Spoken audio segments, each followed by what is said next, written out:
Hello guys, welcome again to the channel. It has been a long time, and today I want to bring you this amazing work done by the famous TV personality Kafui Dey.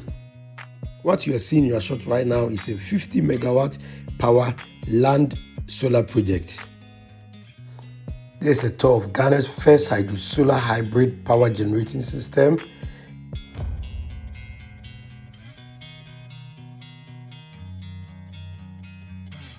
which includes a 5 megawatt floating solar PV system. Also the first in the West African subregion here at the Bui Power Authority, which is located at Bui.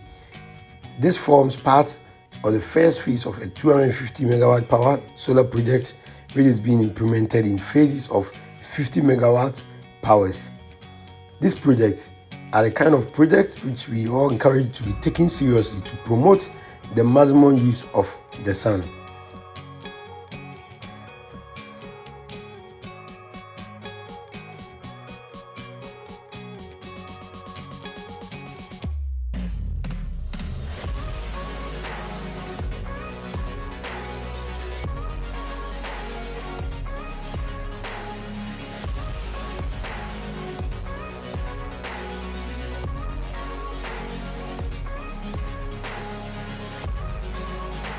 Please watch, like, and comment your thoughts on this beautiful project.